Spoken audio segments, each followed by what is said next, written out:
let me make sure that okay, they're hooking up. So I'm going to play the intro in about 20 seconds, and then after it's over, you're ready. Okay? Thank you. All right. Y'all have a good show. Thank you.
What's the crack? Can you hear me okay? Yeah, I can hear you fine. What's happening? How are you keeping? I'm good, thank you. Ready to rock. Welcome. I really am so excited that you're here with me right now. To everybody watching, this is Dr. Mary Helen Hensley. She has been one of the most influential people in my world. For many years, Mary Helen was, I've got to say this, and I mean this in the best way with the most love, the quirkiest, off the charts, different type of person like ever before I had any type of an introduction to the like spiritual community, if you know what I mean. She's an exceptional woman. So much so I had to actually write down how would you say elements of who you are in this lifetime, because this lady, let me tell you guys watching, plays full out. She is a doctor of chiropractic, a metaphysical healer. And I love the analogy of how you explain that, which is window washing of the soul, which I'm going to bounce back to. A published author, writes the most exceptional stories. Again, I want to come back to that. A public speaker, a super solo mum of two beautiful girls, Gemma and Jada. She's a dot connector. I love this shit. And an all-round steward of humanity. And again, thank you for joining me here today. I really appreciate it. There is no place I'd rather be. Oh, wow. So I would love to begin to ask you to share a little bit about your story, as in when the magic began in your world, because you being you don't do shit by halves. And if you could, I'd love for you to share a little bit about the near-death experience you had when you were 21 and what happened. All right. Well, the best place to start is in the womb. So if we're talking about when the magic began, and so let's go back to 1968. And my mother is in her early 40s, and I am the fourth pregnancy. And so my parents get called into the doctor's office, and he has to tell them for the late 60s some very disturbing news that my mom has the German measles, and it's in the first trimester of her pregnancy. So basically, my parents were sat down and went, you need to get your head around the idea that this baby is not going to be okay. And so my parents were just like, oh gosh, it's like, what are we expecting? And the doctor was like, it could be anything from the child could be stillborn. You could have limbs missing, hearing loss, blindness, whatever. Just be prepared. It's not going to be okay. And so my parents left, and my father was a minister. And, I'm from the Bible Belt in the South, and he wasn't the holy roller type minister. He was actually really cool because he was a football coach. And so he was this like big American dude with this booming voice. And people loved to go listen to him preach because it was always sports related. So his congregations were always full. And, but they were very much so in that box of modern day Christianity and what that meant to them. And so this was really interesting because after they'd been given this news, my dad gets what he described as a celestial visit. Now, to someone who is operating within the Christian motif, you would think he would say angels. Well, he didn't say angels because he couldn't call them that, because these beings didn't have wings. He'd never seen anything, heard anything like this. And so two beings literally appear to my father and say, not only is this child going to be okay, but she is going to come in with some unusual abilities, and you need to help foster this in her. And so my dad's, you can imagine he's like wigging out because this totally doesn't fit in his idea of how this kind of stuff's supposed to work. And so sure enough, I'm born, and there were no complications to speak of. I'm an oddball, as you described, but that's not necessarily a medical condition. So in I come, and what was so interesting was these beings said to them, remember, I was born in 69. So when he has this visit, it's late 68, and there's no ultrasound. We don't have, gender reveals. And so, they said, your daughter. And sure enough, I was a girl. And so they're paying attention, my folks. And so by the time I hit about 4 years old, we have what I always refer to as the kitchen table talk. And this was when my father was about to, as you would say, go spare, because they had been told, keep your eyes open, watch. And so the biggest thing was that my best friend in my life was my grandfather, Judge. And this was my mother's father. And he was a medical doctor from Kentucky. And he was my bestie.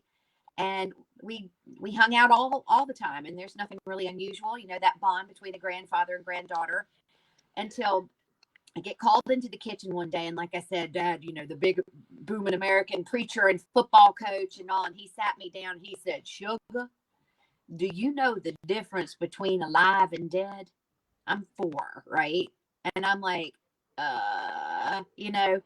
And so my parents have to explain to me at the age of 4 that my grandfather that I am so close with and who I'm talking about all the time, and my parents are like giving these nervous looks all the time because of the things that I'm saying are things that only Judge, as we called him, could have known. And they had to tell me then that Judge had died when I was 1. And so it was then that I first realized, so I would have been the age of 4 when I first realized that I wasn't seeing the world the same way that other people were, that I was literally seeing interdimensionally. And so the same as you, I've seen you in person. I've hugged you. I've kissed your face. I love you. So I know that you're flesh and blood, even though right now, as I speak to you, you're sitting on the other side of a screen and you look like a flat 2D iconograph to me. Okay. Yeah. There's this part of me that knows you're the same as me. You're in the flesh and the blood. Okay. So as a child, when I would see my grandfather Judge, I just perceived this as a different form of the reality that I lived, let's say, with my mom, my dad, my brothers, my sister. And so I could see him. He was real. I could hear him. I could interact with him. I could feel him. And I didn't understand that other people didn't see the world this way. So when you talk about when did the magic begin, there it is. So I grow up and I can, not only am I talking to the dead now at this stage, but I start having these dreams. And so I would dream stuff and it would come true. And, you know, this comes in handy when your dad's the local minister, because I'm like, hey, Dad, better get cracking on that eulogy because Mr. Jones is getting ready to pop his clogs. Wow. You know, so it's really interesting in our house. And, but the most interesting thing was that my parents, because whether it was fear, whether it was they were uncomfortable or they couldn't quite make sense of that which they couldn't deny. They said that we needed to keep this to ourselves. And so I literally grew up with the only people knowing that I could do these things. They were my mom and dad. My siblings didn't even know. So you can imagine when my first book came out 10 books ago, they got a shock. you know? Yeah. So, so that's how it all began. And then as I grew up and I grew into my abilities, I started trying to grow out of them because, you know, I went through the teenage years. I'm awkward. You don't want to be different than anybody else. And so what used to be an asset started to become a liability. And so I didn't want to be different. And plus I couldn't talk about it. I couldn't even explain myself. And so things were still happening. But my perception of them as a weird, you know, everybody goes through the weird and awkward teenage stage. I'm still in it. And, you know, I had a different perspective of that gift. And so it's like a kid who's beautiful and 16 and they have a fabulous voice and they're so self-conscious about that. Well, you know, I'm suddenly self-conscious about the fact that I can see dead people. So I go off to college. I go through 4 years of college and literally all I am doing, and now I'm a cheerleader at this stage. I'm in college. I'm, you know, they're like an American after school movie. I'm a cheerleader. I would write down the scores to the basketball games, put them in envelopes, stick them in my underwear drawer, and I go off and cheer. We'd come back, crack open a beer, and we'd open the envelope. There's the score. And this was me serving humanity. Wow. When I graduated from college, the powers that be decide, hey, time to get your acting gear, miss. You know, I was 21. I was still going out with my college sweetheart. We had moved to Charleston, South Carolina, where he was from. And so in those days back in the South, your mama's picking out China patterns. And like, if you're still with the same guy you were dating in college, you know, she's got the good, the everyday, and the Christmas patterns going. And so that's where I was. And so it was December 14th, 1991. And I was on my way to a Christmas party. And I was working for a sign company. You know, I had my big fat college degrees and I was actually mopping floors in a sign company because somebody must have thought I needed some humility and modesty. And so it was the best thing that ever happened to me because I learned how to run a business from the bottom up. And it was great. But I am on my way to the Christmas party. I am less than 2 miles from my home. And I get to a traffic light. And this is in Charleston, South Carolina. There's a huge highway there called Highway 17. Lots of traffic this way, lots of traffic this way. And so I'm going to have to go across the traffic and make a left-hand turn to go in towards town. So I'm sitting at this traffic light and I'm, you know, it's a red light for me. So I'm sitting there for quite some time. Now, unbeknownst to me, a couple of cars back is a girl I went to college with. Now, where we were and where our college was hours apart. So she happened to be from that town. Why she was there that day, we never know. But there she was, a few cars behind me. Now, of course, at the time, I didn't know this. But my light turns green, and I start to make my way across the traffic. And when I get to the last lane of traffic, remember, I'm in America, so I'm on the left side of the car driving. I look left, and I see a car coming at me. The police estimated at 75 miles an hour. And it was an elderly gentleman who should have lost his license when he hit a couple earlier in the year. But he came barreling towards me. And it was then that my entire world changed. And I like to say it was the metaphorical and the metaphysical crossroads of my life, because everything that I knew to be true from that moment forward changed. It imploded right in front of my eyes. And so time literally stood still. when I looked and I saw the car coming at me, I had no question in my mind I was getting ready to die. I knew that. And I was totally okay with it. And that's the bit, is when you are facing your own death, and people, whoever is listening to this, hear me. When you are facing your own death, you are in complete control. Now, for some of you who have lost somebody tragically, or maybe somebody to suicide or to illness, whatever the circumstances, it's the same. Time literally stands still, and you are behind the wheel, and you get to decide exactly how you want to experience the death. And in that moment, there's no fear. You recognize that who you really are is occupying the body, that you are not that body. And there's no fear attached to the fact that you're getting ready to discard the body. What you're sure of in that moment is that you get to take back with you exactly what you came for. You're preparing to leave that life, whether it's been for 30 seconds or you've been there for 99 years. You're leaving that life, and down to the last breath, you are gathering as many tools as possible, and you're taking those back with you. And so in that moment, I'm not afraid. I'm suddenly aware. And that's the difference, when people go, oh gosh, I'm so afraid to die. In the moment when you're actually dying, that's not what it's like. You realize, oh my God, I'm driving this bus. I see, Beautiful. And so time literally froze. It stood still. And I had the opportunity in that moment to make a choice. And the choice was, will I stay in my body and experience the impact? Is there something I need from that? Will I learn as a soul? Is there something I need to take back from being in the body? And I went, no, you know what? I've done this so many times. And now this is where it gets interesting. Wait a second. What did I just say? I've done this so many times.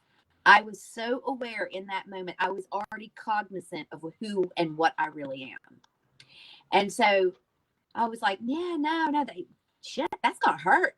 That's 75 miles an hour, man. And as soon as I made that choice to exit that body, there was a sound. And so anybody who's here in Ireland listening to this, I love the Irish music, and I love the uilleann pipes, and that's my favorite instrument. And there's a drone, and it's like a bagpipes, and the bag is under the arm, and there's this beautiful drone that comes with it when you're getting ready to have an amazing session, and there's this so in the background, just as I've made the decision to exit the body, there's a sound, and that's what it reminded me of, those pipes. And as that sound is playing, I'm suddenly no longer in my body, and I am above my body. So I have exited my body. Listen to what I'm saying. I have exited my body before my body is dead. I am now hovering over, and I am looking down, and just like that, everything sped up, and wham! I witnessed my own death. So I see that old gentleman blow through that light, and he hits my car at 75 miles an hour. He folds it in half. It's a T-bone, accident is what they call that. So my car folds in half. In that moment, my head goes through the window. My neck breaks. Glass blows out of all the car. We're spinning around the intersection. My seat folds in half. I'm hanging off the back of the seat like a little puppet. And the car spins and then comes to a stop. And I'm watching this. And this is when I have to tell you, people are like, oh my God, what is it like? You're in shock, or you're trying to get back into the body. You're like, oh, I'm only 21. Let me back in. None of that. The best way I can describe that moment is if you have been outside, or if you've been in the gym or whatever, and you're nasty and sweaty and you're hot, and you come in the back door and you peel those clothes off and you throw them down by the washing machine, and you go and have the most glorious shower. The last thing you are thinking about is the clothes sitting next to the washing machine. And that's exactly what it's like leaving the body. Beautiful. Wow. I think that's going to be a huge source of comfort for many, many, many people listening. As you said at the beginning, to anybody who's lost somebody, or who's afraid of death, or there's so much fear around it, so much fear. And to hear what you've experienced and in so much detail is just epic to be on the receiving end. This isn't my first time hearing this story. I can imagine what it's like for people listening at the moment. What did you do with this situation? What did you do? So you're outside of your body, you're observing everything. You have a choice point. Do you continue on feeling this? Or we obviously know what happened. You're back in the skin. You're talking to us right now. But how did it get to that point? Well, it was interesting because it was like being on a water slide. It's like once you're on the ride, woo, you're on it, right? And so I'm watching this, and I got to watch several things. And remember how I said to you, and this is why I said this, that my friend from college was a few cars behind me. Yeah. Here's what was so incredible. I am now, because of that sound is obviously me, my essence, who and what I really am. That vibration is what's keeping me connected to the earth plane, because I can still see everything that's going on. But now I'm out of the body. All of a sudden, I'm like, oh my God, there's Mim. And she's somebody I went to college with, right? She was a few cars behind. I watch her recognize me in that car. And I could feel everything she was feeling. I wasn't attached to it, but I could feel it all. It was like everything was, we became that one. I could see people running around, doing all sorts of strange things, you know, that you do, like when you're looking at a dead kid in a car. And then I saw a guy in a uniform come up, and he reached through the blown out window and he turns the car off so the engine wouldn't blow. And I'm watching all of this, and I've got no more interest in trying to get back into my body. I'm literally just observing. And so it was at that moment that sound changed. And now all of a sudden this vibration is lifting. Okay. It is, I always call it the music of the spheres. It's the most beautiful music, frequency, sound you've ever heard. And I've never heard anything like it on this planet. All of a sudden, everything's getting lighter, lighter, lighter, lighter. And next thing, I am no longer watching that accident. I've landed somewhere else. And it was literally, I was here, then I was here. And I think some people have that tunnel experience during those 2 points. But for me, I like blew right through the tunnel. You know, I'm an overachiever. I love it. I didn't get the whole tunnel thing. You know, it was like I was that light. And so all of a sudden, here's me, and I'm in this space, and I'm like, this is utterly incredible. I was still conscious of having a form. I had obviously no body. My body's dead in the car. But I was still me. I still knew who I was. I knew who I had just been. But now all of a sudden, it's like I'm getting a whole lot smarter by the second. I suddenly remember oh my God. Oh, that's how this works. Oh my God. Yes. The veil of forgetfulness just got pulled off. And that's something that's necessary in order for us to engage in life here on earth. Because if you walked around all the time knowing what I know about who we are, you would. I chose to come back in order to assist other people. So, you know, it's not detrimental to me that I know this. But can you imagine if you're a soul who's coming in trying to accomplish something here, if you knew everything, if you had no worries, no fears, no nothing, do you know how hard that would be to interact with the human experience? I always like to liken this part like to a game of Monopoly. Melissa, you and I both know that we cannot buy a hotel on Park Place with a $500 pink bill, right? Yeah. But when we play a game of Monopoly, we suspend reality temporarily, and we take that on, and we play by those rules in order to play that game. We're interacting with one another. You know, you're a shoe, I'm a dog. We know that's not how it is, but we're agreeing to do that in order to play this game. And so suddenly you're sitting out here and you're like, oh my God, that's right. I suspended reality temporarily in order to stuff myself into this little meat suit and to give myself 5 senses in order to traverse the human experience. What a buzz. I mean, talk about the crack, you know, there it is right there, that you actually knowingly and willingly suspend your knowledge of who and what you really are in order to come in here and experience life as a human being, literally to watch and observe fractals of the same whole walking around in different suits. And you judge this one, and this one judges you, and you interact, and you learn, and you grow, and you get angry, and you love, and you experience bliss and chaos and absolute despair, and you recognize that that is the earth plane. That's the Monopoly game of earth. It is a dichotomy, a beautiful dichotomy and duality of darkness and light, and that's what makes this place so special. Because these things happen simultaneously. You could lose your father last week and give birth to a child next week and be so torn up and so full of joy at the exact same time. There's nowhere else in the universe that allows for that type of experience. That's why this place is so freaking incredible. Yeah. And you absolutely play full out and have done ever since. Ever since I've known you, there is nothing that you don't tackle, that you don't address, that you don't look at. One of the things I love about your transparency and how no stone is unturned in your world. Nothing.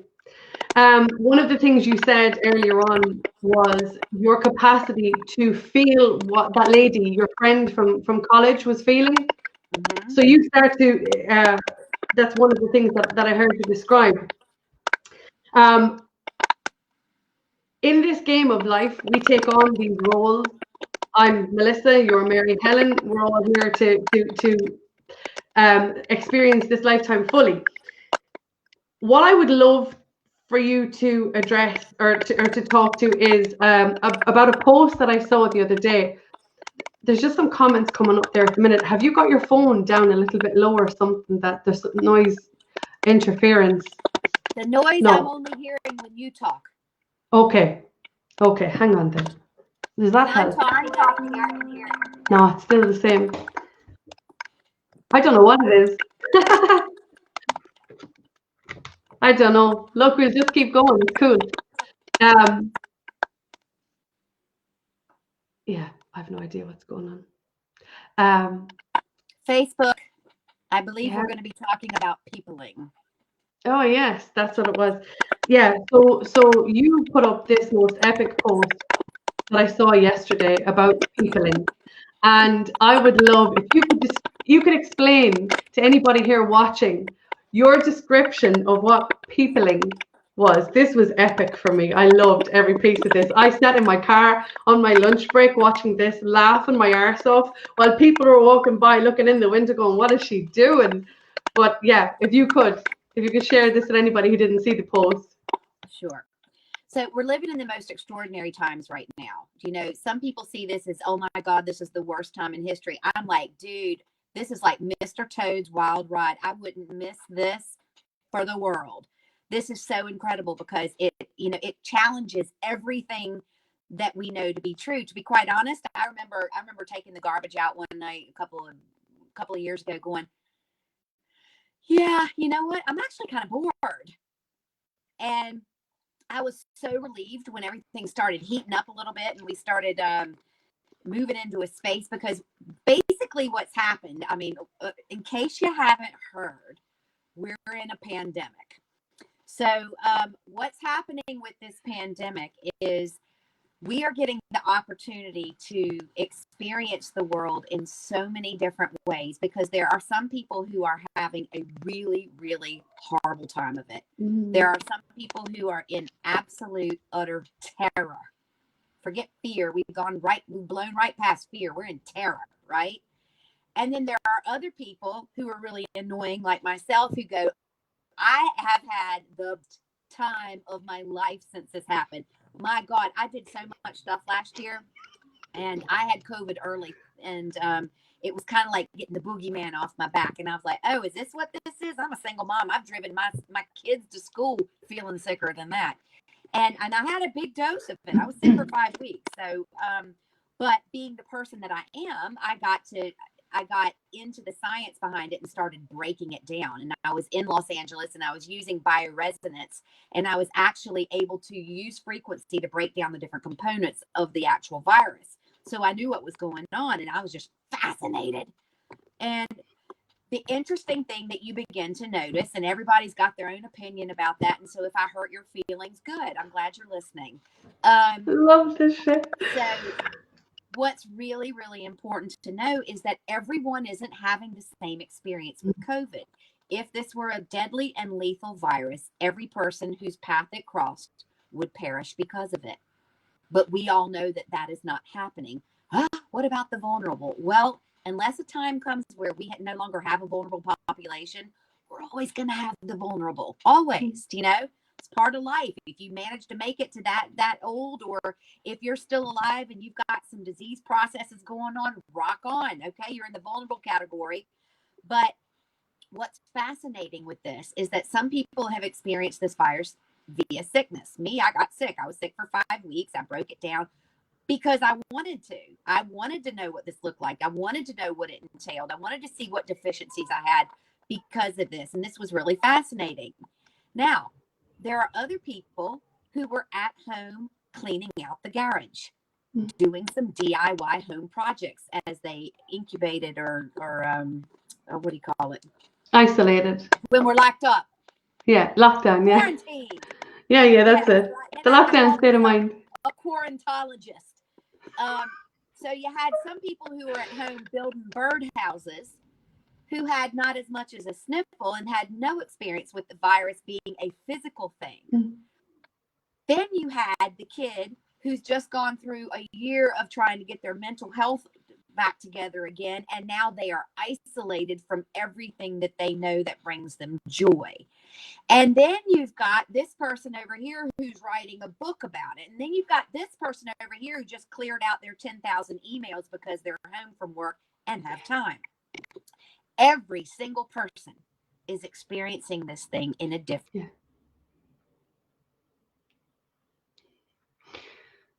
way. This is not that.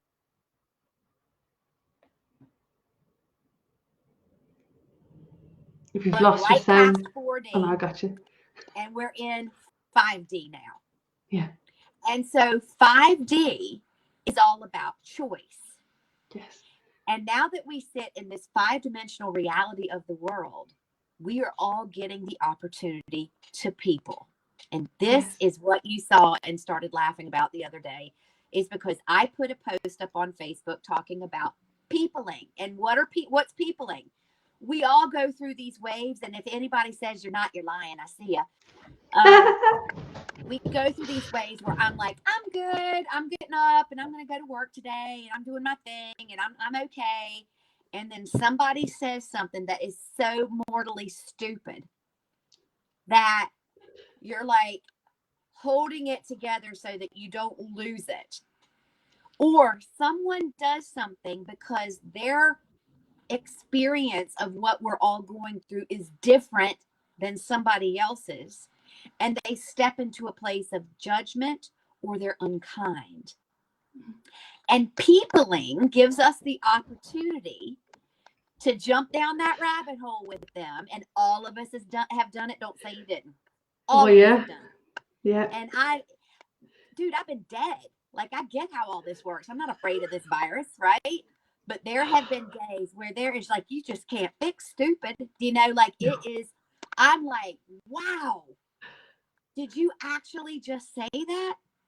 So I'm sitting here in my office and, you know, I've got patients coming in and out all day long. And there was somebody sitting during my lunch who had come in who was unable to wear a mask because she happened to have lung cancer.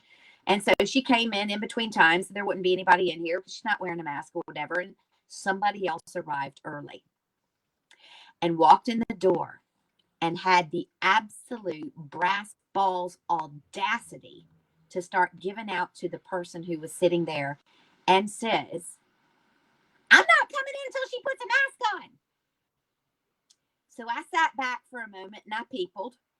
And what peopling means is that I have a choice. Mm-hmm. I can grab her by the scruff of the neck and escort her out. I did it a little more gently, but I made a choice. How do you want to do this? Do you want to sit back and just observe this? How do you want to interact with this? Because this is about all of us who are present right now. Your woman, your other woman, and me, right? How are we going to do this? And so I sat back and I peopled. I watched the horror and embarrassment of the lady with lung cancer, and I watched the absolute stupidity of the person who thought it was okay to come in and humiliate her in my house. Yeah. And this is my office. This is my livelihood. This is my home.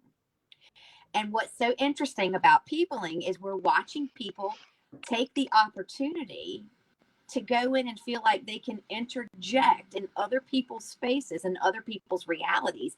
And what peopling is it's a daily presentation for us to show up for ourselves. And some of us do great some of the days. And then there's some days I go to bed and go, oh my God, you fell for it, you Egypt. Do you know? Yeah. And you can feel yourself getting angry or it's like, you know, you get involved in a political argument, or you get involved in a mask or not mask when actually you really don't care because it's none of your business what anybody else is doing. But this is what peopling is. Peopling is us being presented with these beautiful opportunities to either show up like a champ or look like a complete asshole. Yeah. Yeah. It really right now feels like it's hitting everybody's stuff. Like, I love the way you describe that. Some people experience it physically, some people experience it emotionally, some people mentally. It's nobody is not being affected by this right now. Absolutely not. And I think it's an incredible guide to show people exactly where they're at. So many people, you know, prior to this pandemic hitting, you know, they were so busy in their lives that they made excuses not to ever address their own stuff, their own emotions, their own thoughts, anything. And all of a sudden we're being literally met with ourselves on so many levels. Mm-hmm. I had a conversation yesterday where we were talking about the masks, the vaccines, you know, all of the different things, on the possibility of the vaccine becoming mandatory in you know, my workplace. And I was the opinion that was expressed, I'll rephrase my words. The opinion that was expressed to me was that I should have the vaccine if I'm told that I have to take it, because irrespective of how I feel about it or the impact of it or the side effects of it, if it's going to help the whole, then I should just do it. And I could feel every fiber of my being wanting to react to this, wanting to, you know, express my opinion and my perspective. And like that, you're talking about the peopling, to have the discernment in that now moment to choose, which is, you know, the word of the moment here, to choose. Do I react to this or do I respond? Sometimes, you know, saying nothing at all is the best answer. And it just amazed me, because in some conversations you can really see where a person is at, and you can see that if you go there and engage with something that, you know, you don't share their thoughts or their beliefs, that you can get pulled down and into a rabbit hole that breaks off into a million others, and it's just not good for you. You're talking about the situation you're met with. That present moment was 3 different people in that room and what to do in that now moment. And I think that there are so many people, when they focus on this, their minds they're either gone so far ahead of themselves that their anxiety, overwhelm, all of this stuff kicks in, or they're so consumed by the fear of contracting it physically that they stop living. I mean, it's nobody is untouchable with regards to the whole thing. I would love to ask you what your opinion is then. You know, when you've got some people who have quite rigid mindsets, I mean, we live in a world where we're all going to have a difference of opinion. We have evolved from centuries of tribes with different core values, beliefs, opinions. We're now in a world where all of these opinions and beliefs are all very much in each other's faces because of social media. One person feels they're right, the next person feels they're right, and all of a sudden it's an absolute shit show where you can, no matter who you are and what you believe, be pulled in one direction or another. What I'd love to ask you is, what would you say to people who have the perspective of, I don't have a choice? I don't have a choice. We hear it come out of so many people's mouths so many times. Well, I don't have a choice, so I might as well just get on with it. What would you say to people who really, are attached to that storyline? And that's okay. That might be the storyline they came here to experience. Yes. So what's really important about knowing who and what you really are is having an understanding that every single soul that walks this earth has come here to experience something they need to experience. And we spend so much time trying to change people's opinions or trying to fix them or give them a different perspective. You just smile and nod. You set your parameters. So how did that story end? I looked at that lady and I said, I have spent so many years trying to surround this office with love and to create a space where people are safe. And your approach to this is not something that I'm going to welcome in my space. And I'm inviting you to leave now. What? But you're not welcome here anymore. And it's being able to say that, not in a hurtful way. Yeah. But in a way where you're showing them the door. It's, I had another person come in and was glaring at me because I was wearing a protective face mask. I 8 hours a day. It's being a chiropractor is like being in the gym 8 hours a day. And, so I had a face mask on, or a face shield, not the mask that was on my face, because I needed some air because I'm hardcore going at it. It's not the same as sitting at a desk or at an operating table, or even, I'm full on straight out 8 hours a day. And that's my choice, how I choose to protect myself. And so I wear the face mask because I'm in a office setting, or the face shield. And I had someone every time I came out into the waiting room who kept glaring at me, and then came in and finally revealed their absolute and utter disgust with my face wear without asking me anything about it first, but just unloaded on me. And I said simply, what's so interesting is where you were sitting in the waiting room, you were literally looking straight at my front door. I'm just curious. What makes you feel like it's okay for you to enter my space and be passive aggressive with me rather than choosing to walk out that door? You have a choice. You always have a choice. And what you've chosen is to come and unload and unleash your frustration on me. That's okay. But I also have a choice not to accept it. Yes. And so what I'm saying to people who are in the mindset that they think they don't have a choice, it's have you ever had your political opinion changed by a Facebook post? No. Never. So No. let's add that to the, you want to run it through a filter, run it through that filter.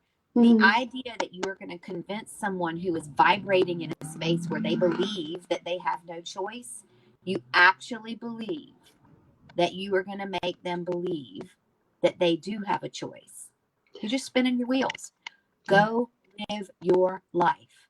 Go make your choices and stop worrying about trying to convince everybody else to see the world through your eyes, because everybody would be Melissa or everybody would be Mary Helen if we were all meant to see the world in the same way. So don't get offended just because somebody believes something different, and don't feel obliged to have to teach them. Everything is a teachable moment, but guess who the student is? Yeah. Right? Yeah. And can I ask you then about, you live here, this particular country, and I'm sure that other countries aren't too far removed from the same situation what I'm about to talk to, which is the suppression of our voices in a choice point where you have the choice in that given moment to honor you, honor yourself. And, society tells you, you can't say that, you can't do that, you can't, don't stand out, uh, um, be seen, not heard. You know what I'm saying? Suppression. I've seen it. I don't personally live that, but I've observed it. Yeah. Yeah. Likewise. So this is something that I observe very often with people in different areas of my life, where I will watch somebody be subjected to something and stay there and take it because they think, well, I can't say anything, I can't do that. And it plays so much havoc. And I don't think people realize that when we suppress our emotions, how we feel about something, the damage that we can actually do. I'm not just talking about the COVID situation. I'm talking about in general in our lives, the amount of things that we have suppressed, even subconsciously, the effects that it actually has. You shared a post a couple of days ago. If you don't mind, I'd love to just read it. It was where you had facilitated a healing session, and to anybody watching, like I said, this lady is just exceptional. I've been on the receiving end of healing sessions with her, and they are off the charts. And when we're talking in frequency, I'm not, there'll be a lot of people who are watching that understand this. There's some people who might not. I just want to share what you wrote, if that's okay. You wrote, after doing a frequency healing with a gentleman who no longer wants to be alive, my salt lamp turned white and crumbled to pieces. The vibes emitted by someone who is in a dark cycle of self-loathing are no joke. Frequency changes the molecular structure of a cell, either by enhancing it or destroying it. If you are living in the company of constant negativity, emotional manipulation, gaslighting, or fear, imagine the impact this is having on your body. Misery loves company. Take care of yourselves, my friends. And this is just to show, this is a picture of the lamp that Mary Helen's talking about. Like I said, nothing happens by halves in this lady's world. I would love my new Christmas salt lamp. There you go. But I would love if you could share, just to follow up on kind of what we've been talking about, the impact frequency wise when all of what I've just read out is active in somebody's field, the damage that it can do, the detriment of never addressing it. And well, I mean, the picture speaks 1,000 words. If you could just talk to that experience. Well, what's most important, I think, for people to remember when we're talking about healing, remember, anybody who's talking like this or who's doing healing or writing books or doing whatever, all I'm doing is trying to heal myself. And I'm doing this through experience with so many other people.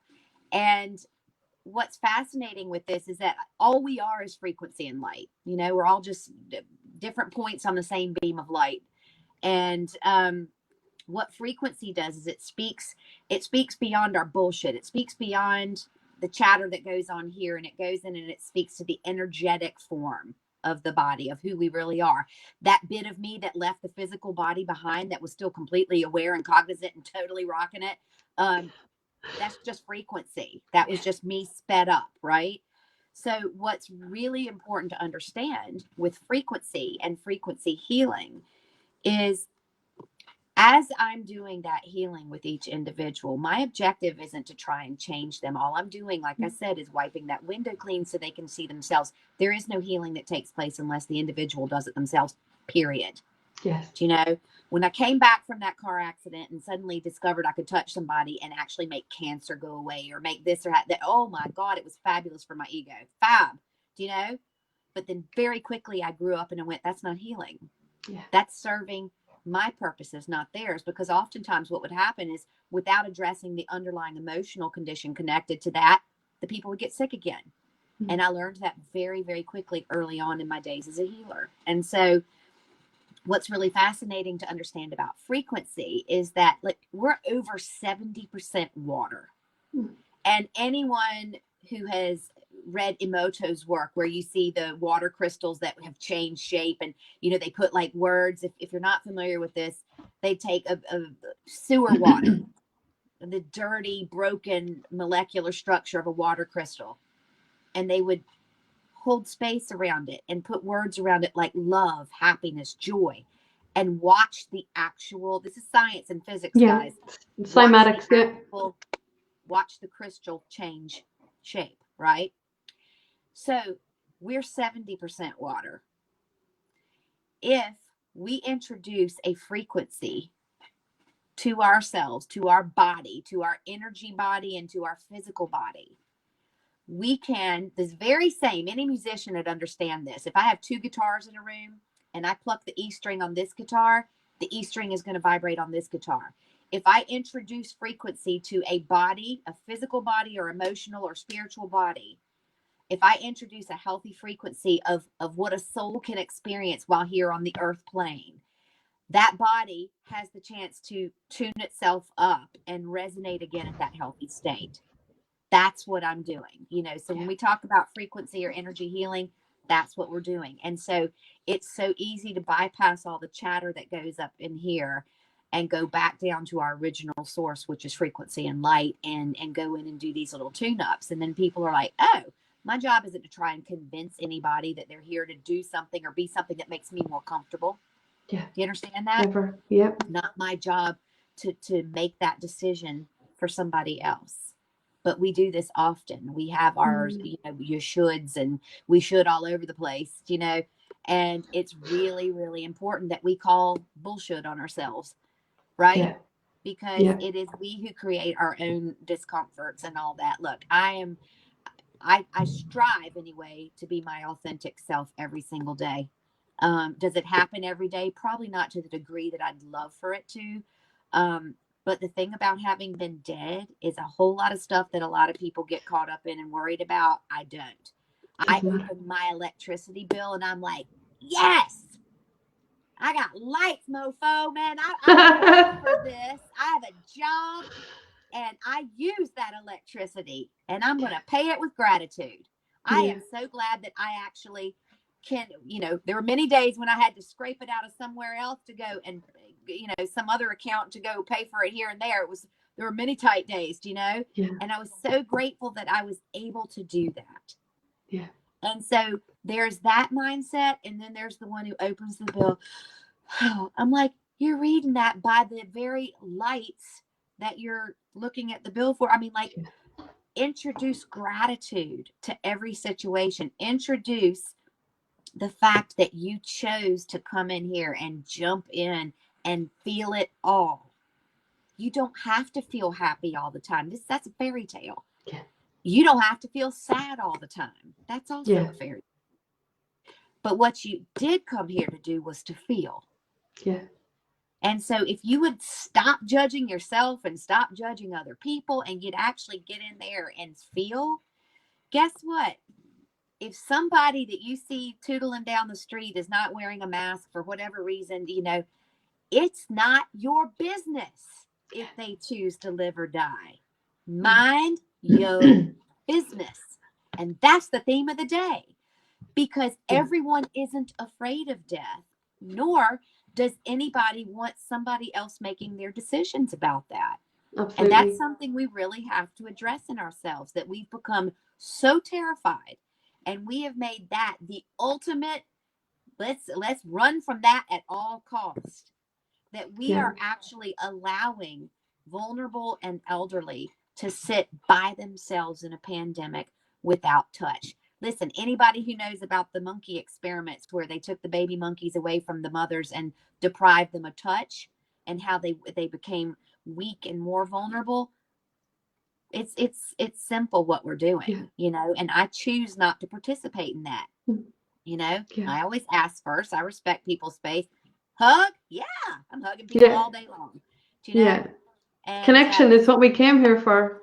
That's what we came here for. Yeah. Am I terrified that I'm going to get a virus? I'm not. Do you know, I've already had it. I know what it feels like. But there's a mutant strain. Really? Of course there is, because we have a vaccination that we need to push. So, of course, we've got to have a mutant strain. Do you know? So it's all, look, people are going to live and experience life the way that they need to and want to. And what we need to do is enjoy where we are in our own personal space and evolution. Yeah, but some people are taking away my freedoms. People can't take away your freedoms unless you give them away. Your freedom might look differently, might smell differently, taste differently, but you'll always have, as long as you have this, and as long as you have choice, and as long as you exercise choice, then you're in control of how you choose to do this. And if somebody does take something away from you, how you choose to people in that situation, that's where the meat and potatoes of it is. Do you know? That's where the good stuff is. It's how you choose to interact with that situation. Yeah, and that's always your choice. So I guess what I'm hearing you say is the important thing is to stay in your lane, your own lane, tend to your own frequency, nurture yourself, observe, don't absorb, and to be present, to be here now, to be in the present moment. Yeah. And stop making yourself the freaking police for other people's decisions. Do you know? Yeah. If it's something that is putting you in mortal danger, guess what? Stay home. If you feel like you have the right to go out and terrorize other people because they're choosing things that are different than you, stay at home, right? We have that choice. You have that choice to stay at home and be perfectly safe. But I need my groceries. Well, so does the person who's different than you. They might have a different religion. They might have a different skin color. They might wear different clothes. They're different than you are. They have the same right to go and get the provisions that they need, that you do. And everybody, spoiler alert, doesn't have the same beliefs that you do. We all have different sets of beliefs. That's what makes this world so interesting. Yeah, our differences. I'm mindful of the time. I would stay here talking to you forever, but Todd Medina is going to be hot in my heels speaking to the magic Gabriella Young. Before we finish up, I would just love to share with people even more magic. This lady is the author of a book called Understanding is the New Healing. And if you would very quickly, if you can, share what I think are you the first person who's brought this to Audible, the sound frequency? Yeah. If you could, I'll put it back in your hands because the world needs to hear what this is. Forever. This is my Understanding is I think it was my 8th book. And I've been waiting, hanging out literally, because I do all this work with frequency, and there's a frequency for everything. And so I went to Los Angeles. I recorded this book in audio for Audible, and behind it is absolutely jacked up with brainwave states and different healing frequencies, and is the first book on Amazon Audible ever that if you're listening to a story about an interaction I've had, they're all about my healing sessions over the years. And so if you're listening to a story about somebody who has X, Y, or Z, the frequencies that we would use in that healing are happening behind the scenes in the music that's playing as I'm speaking. And I'm so excited about this because it's rare you get to do something for the first time, but, and to be the first at it. But just the impact that it's making on the people that have listened to it, it's life-changing, because it takes something from an audio or audible experience and creates an immersive full body experience. So you're now living the story. It shifts you out of 3 dimension into 5D. And I'm really excited about that. So yes, congratulations for that. Everything is on my website, MaryHelenHensley.com. I was just going to say we'll pop I'll pop a link in the comments when we're finished. When will this be available to download on Audible? It's supposed to be out this week. Yay! Look at the timing of this. I love this shit. I can only imagine. I've read the book, and the stories are phenomenal as well. Miraculous. results from these healing experiences that you facilitated these are real people's stories. So to imbue these with these sacred ancient solfeggio frequencies is just off the chart stuff.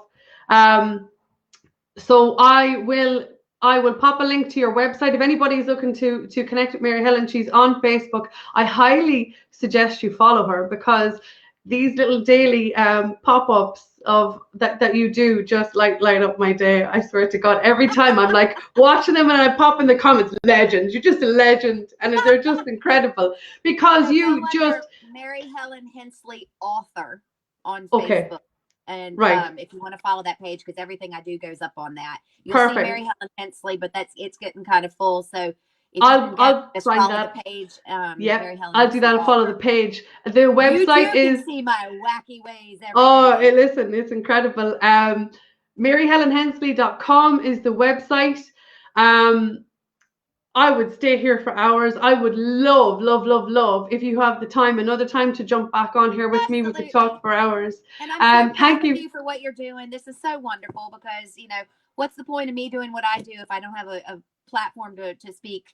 And so I'm really proud of you for taking the step and getting out there and exposing yourself and absolutely just sharing. You're the most authentic human being I've ever met. Oh, bless. Thank you. I'm here today minus my hoodie. My hoodie's my my little protective shield. So I brought up my superhero t-shirt today instead of my hoodie. Yeah. But no, thank you so much. It's been an amazing conversation. And to anybody who's shared comments and stuff, I absolutely kept my eye on the prize here. I couldn't even take my eyes off you talking to you. But thank you to everybody for joining in. And we will definitely do this again. Until next time. Thank you. Thanks.